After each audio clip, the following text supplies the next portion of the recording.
Bismillah ar-Rahman ar-Rahim. Welcome back. It is exactly 11:39 a.m. This is the mid-morning show with me, Julie Ali, and our next guest is Waheeda Ismail. She's a South African. She was in Jeddah for the past 14 years as an English language instructor at Jeddah University. And of course, when you talk about English and people who are specialist teachers in English, we do know that it also suggests there is a book in the making or there's a book that has been published. So that's what we're going to talk about uh, this morning with Waheeda Ismail. She's an author. This is her second book. She's currently doing the tour promoting her book around South Africa, and she's very kindly agreed to this interview. Assalamu alaikum to you, dear sister Waheeda Ismail. Welcome to the program. Wa alaikum salam wa rahmatullah wa barakatuh. Lovely to have you here. You have written a book called An Unforgettable Ramadan. You have also written a previous book. I think it's called Hayati, the previous book. Yes. Hayati. Yes, thank you. What is the meaning of Hayati? Hayati means my life. It's based on the protagonist Hannah, who is coming of. It's like a coming of age novel. Okay. It's fiction based on non-fiction. Yeah, but we're not speaking about Hayati today. Of course, we're talking about An Unforgettable Ramadan. And I'm kind of wondering, we've almost reached the final few days of Ramadan. Should this launch and this not have come sooner to our attention, perhaps at the beginning of Ramadan? 100%. Julie, the book was a bit delayed. I think next year, inshallah, we will target the market 2 weeks at least before Ramadan. An Unforgettable Ramadan was meant to be a personalized book, but we decided to launch it anyway because, you know, if you do something in the month of Ramadan, there is a lot of barakah in it. So I said, Allah knows best for all the delays. I'm not going to let this opportunity cease. Let me still launch it. And Alhamdulillah, I am in Cape Town at the moment. We've had a really good response with the book in Johannesburg, in Cape Town. And because I was in Jeddah and I sent all the promotional material to a friend, we've even sold copies in Ramadan. And they're happy to keep it after Ramadan. Get it after Ramadan because it's one of the 5 pillars of Islam. So, I mean, you don't just forget Ramadan or commemorate it in the month of Ramadan. You always look at the blessings of Ramadan throughout the year. Okay, so what age group is the book targeted at? And what inspired you to write the book An Unforgettable Ramadan? Okay. First, it's for 4 years to 8 years.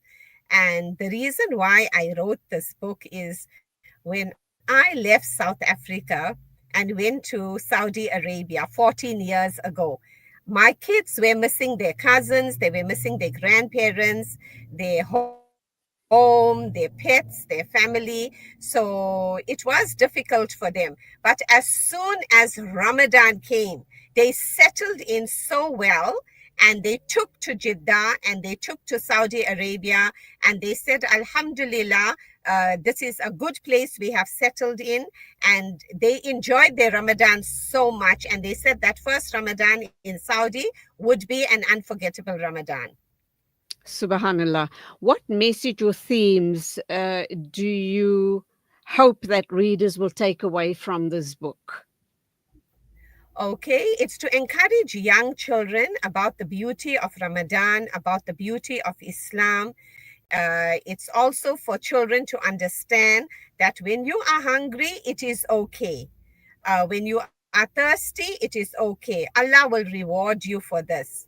And the main characters in the book, Ahmed and Zaina, were very fortunate to go to Umrah in the month of Ramadan. So that we speak about the significance of going for a Umrah in the month of Ramadan, equalizing to the reward of Hajj.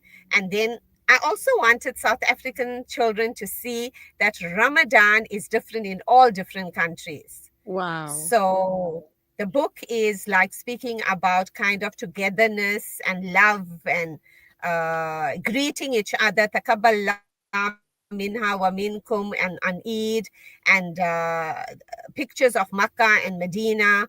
And a little bit of the book is showcased with the features like the Quran bridge, the giant umbrellas in Medina, that I wanted children to look forward to and work towards one day getting there in the month of Ramadan.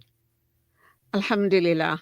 Clearly, you have drawn from your own personal experience as a family Yes, when writing definitely. this book. So, all of that will come through just by you sharing what you've shared thus far. I can hear you speak with passion and love and your own personal experience. So, subhanallah for that.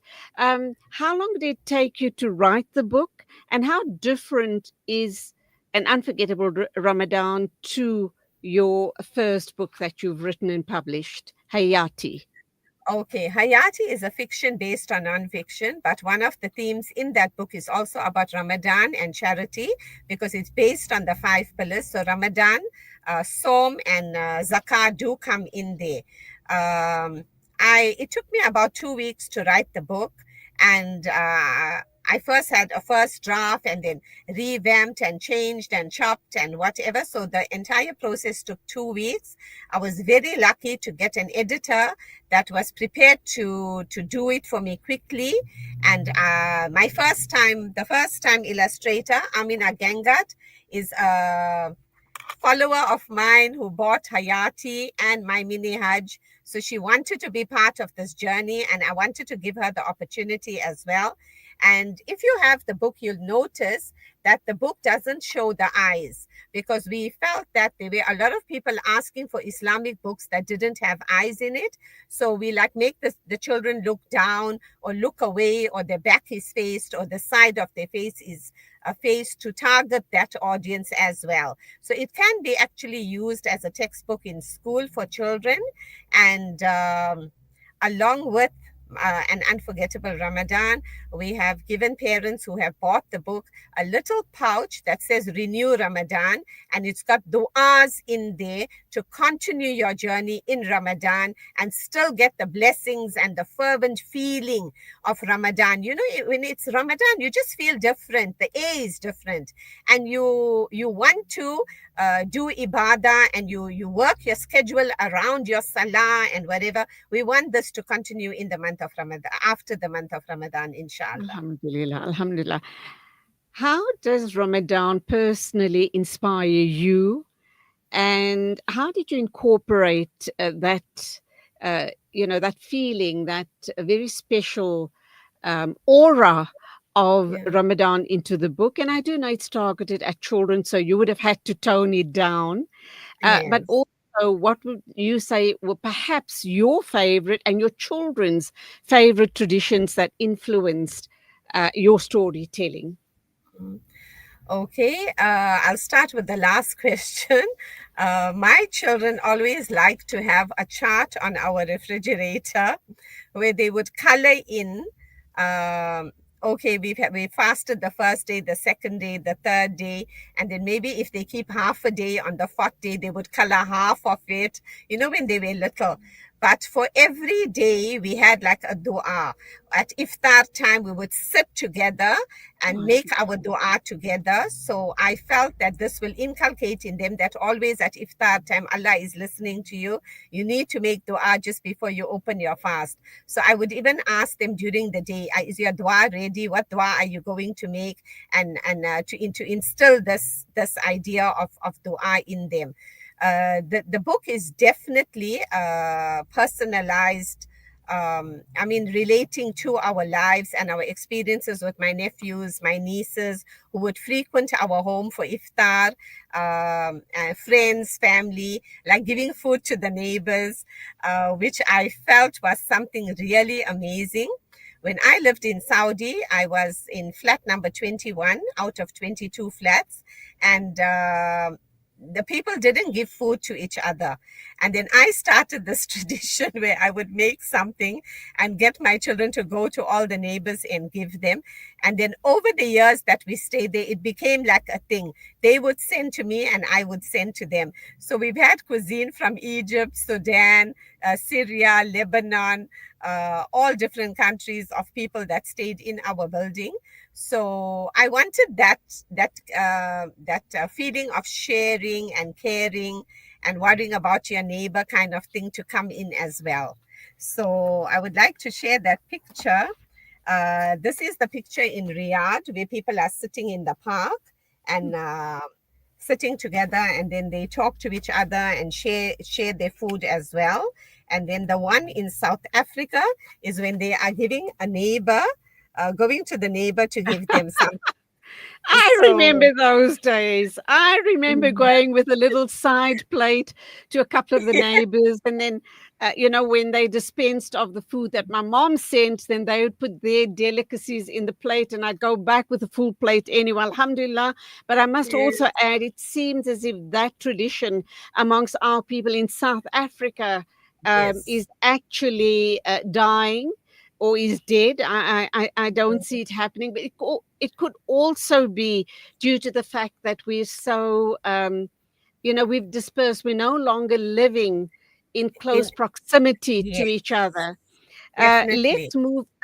Let's move I on must say, then. I was at the Bree Street Buka yesterday, and it was the most beautiful experience.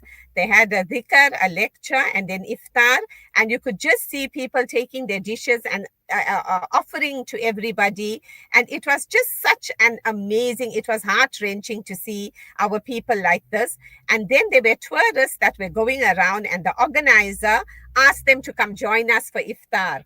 So there was also the sense of showing them, come join the Muslims. Although you are not fasting, we would like you to come sit in our table. It was absolutely beautiful, absolutely amazing. Subhanallah. Um, What inspired you to become a writer? Obviously, teaching English at university level, you do have a deep passion for language. Yes. And I guess, perhaps not with everyone, but with you, it's almost as a storytelling with some sort of a natural process regarding your growth in the area that you are, in the area that, in your profession. So, Hmm. how did that all happen? And is your storytelling and writing going to continue now that you've resettled in South Africa?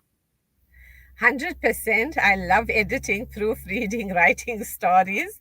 It's something that I would definitely continue. My writing journey started with Hayati because when I used to visit home, my mom used to ask me about experiences and I would tell her about stories over the phone as well. And she said, "Why don't you write your story? People are looking at Saudi Arabia from different eyes. You are right there.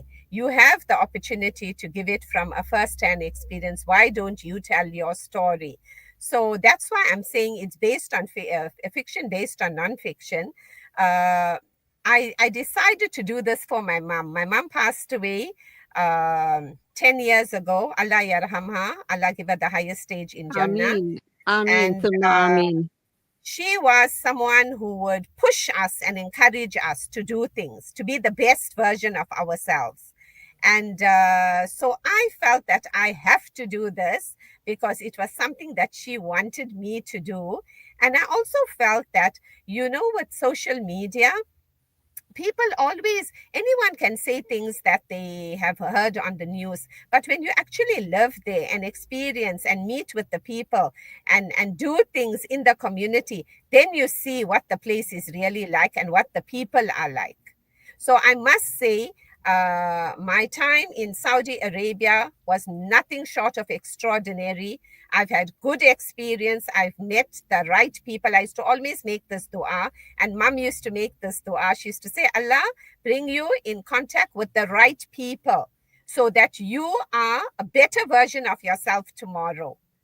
Alhamdulillah. We've got to wrap up now, but where to from here for you, Wahida Ismail? And why did you decide to return to South Africa after 14 years of living a beautiful life in Jeddah? Okay, my Husna and Mikhail are at an age where they need to further their careers. Mikhail is an industrial designer, and Husna has her higher degree in Arabic, the Arabic language. So she wanted to actually further her studies here in South Africa, and she felt that she can't do this in Saudi Arabia. If she is not studying under Al Qura University or Medina University, she will not be allowed to teach, right? And my Mikhail wanted to do something for his country. So he wanted to be in South Africa, and we had been away from him. With our family was like fragmented for the last 5 years while he was studying and working. So I decided that, I don't want to be away from my kids any longer. My husband, Alhamdulillah, is still in Jeddah, and he is planning to join us as soon as things are settled. And inshallah, we are based in Midrand, and I do want to start actually an online writing course for young children because I feel that they need to. I need to target this young market where children can put their positive energies into something that they can look at as a legacy in their life. And hearing experiences from children and them writing about their like about bullying, about different aspects in their schooling career is something that other children will relate to and want to read. So I want to do this, inshallah. I'm in the process of doing a curriculum for young adults and for children, and I will market it soon. I'll let you know when it's ready, then we can talk Inshallah. about it. Absolutely. Very quickly, where can parents go out to buy an unforgettable Ramadan? Okay, an Unforgettable Ramadan is on the Amwasa website, and they can buy it from there. They can buy it from Beitul Hikmah online. That's in the Joburg and Durban area in Cape Town Academia Library, and chapter 96. Alhamdulillah. And that would make a beautiful Eid gift, undoubtedly. So here's people who've been scratching their heads of what to get for the little ones in their families, nieces, nephews, grandchildren, children. This is an ideal gift. Waheeda Ismail, author of An Unforgettable Ramadan. Shukran very much for being on the show with me this morning. It was lovely chatting with you. I do look forward to future discussions. Go well. Keep us Inshallah. well. Shukran. Assalamu Shukran alaikum. kathir. Wa alaikum salam. 11:57, and yes, you've guessed it is that time of the morning, competition time. We'll be back with you in a minute or two. Please do a standby to our two contestants. I know you're ready and raring to go. We'll be with you in a minute or two.